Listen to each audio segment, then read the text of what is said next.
Hi, right, this video is very exciting. I said in the last video was going to do up this class 110, I think it is, and that was lying in a heap.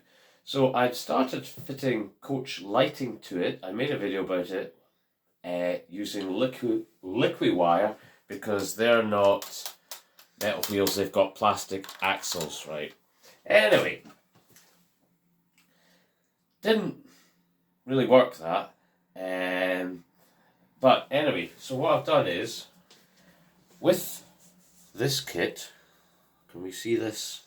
This is the Stay Alive LED strip. You get these silly little springs here, and I thought that they were supposed to go over the axles, but I don't know if they are or they aren't. So I've just stuck them so that they rub on here instead, hopefully.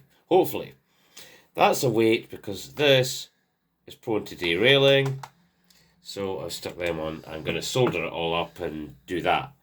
But this DMU, when I got it, can we see nicely, there's the wee coach corridor bit. Other side didn't have one, it was missing it. Oh look, it's got one now. More about that later. Right, you see, lights on, wired. There is a wee bit of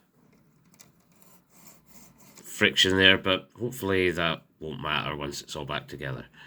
Next, to get all that back into it. There? Yeah, into here. Okay. Right. That's all the light. Can you see in there? Just in there. That's they're self-adhesive. You can see it in my my best, well, one of my second best viewing video figure coach lighting fitting. So I've done it on a coach and you can see how it's done.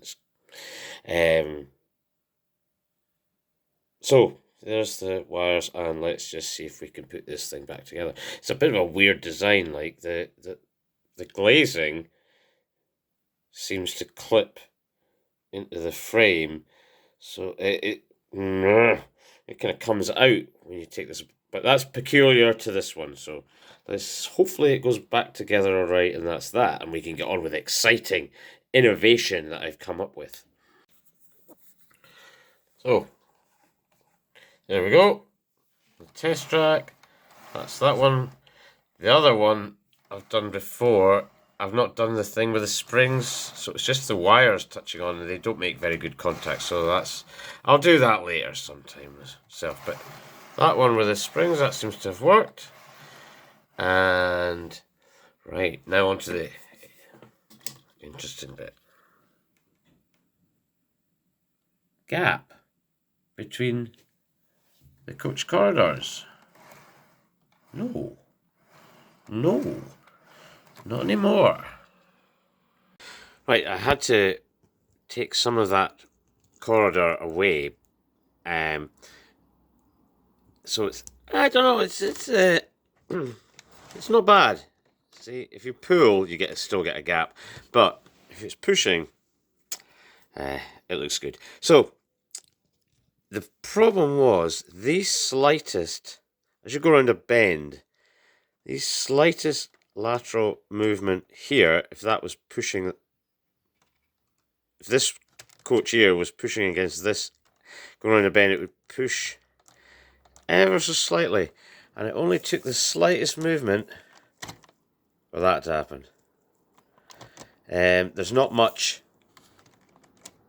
play in those bogies. They are held in front and back with clips that slide, and stopped from going up by things on the side. That's the best explanation. As opposed to these kind of coaches, which are pivoted right in the middle, so they have a wee bit more play, if you like. They're a bit more forgiving in undulating track, shall we say. But, so, move this out of the way. So I got quite excited about this whole thing.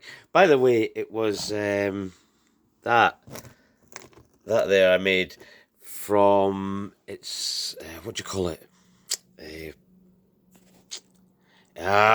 Heat shrink. I bought this packets of heat shrink, and it came in multiple different sizes. And the big bits, I'm never gonna use stuff that's about a centimetre in diameter, maybe more.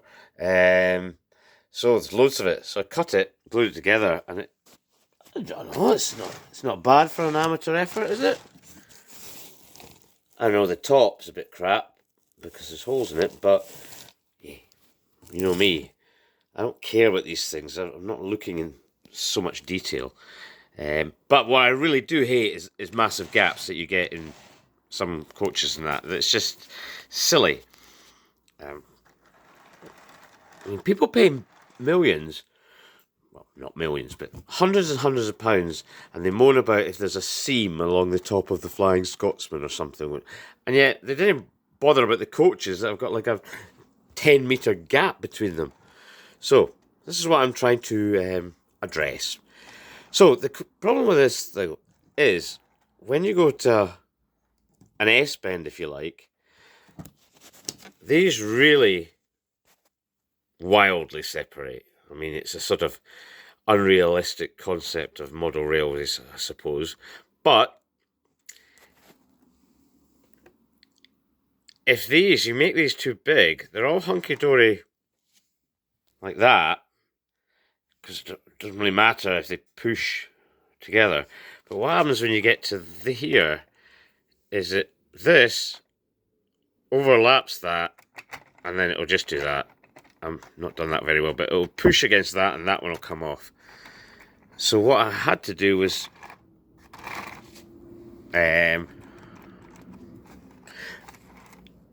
sort of make them curved.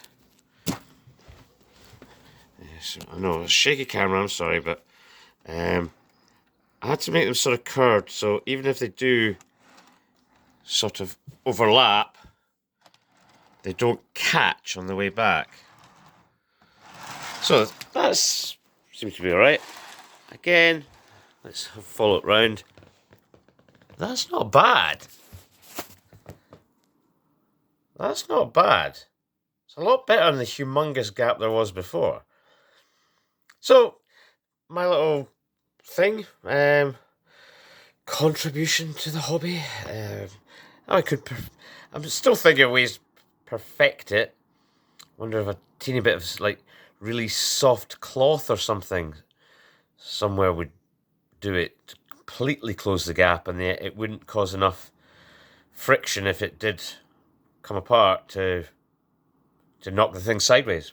Right. While we're at it, we'll just go over here and show you what just came today. Last time I mentioned these horrible coaches I bought. Today came these. And these are absolutely gorgeous. Right, okay, I don't know. Are they brown? They were sold as GW coaches, so I'm guessing Great Western Railway, is that right? Please correct me if I'm wrong, because I'm an ignoramus. But these are absolutely lovely. I know I'm not probably doing it justice with the camera and the lighting and all this nonsense, but there's first class one. Look, there's a restaurant car. Yeah, these are absolutely gorgeous. 5 of them for, I think it was 27 quid I paid. eBay again. So that's £5.40 a coach. And the only fault I could find in one, there it is can you just see there, that wheel is slightly chipped. Whoopie-doo, I'm sure I could find a spare wheel or just fix that. Right. That's that, folks. I'll maybe show you them running soon. But yeah, that's it. I'm going for lunch now with Bob. Okay, see you later.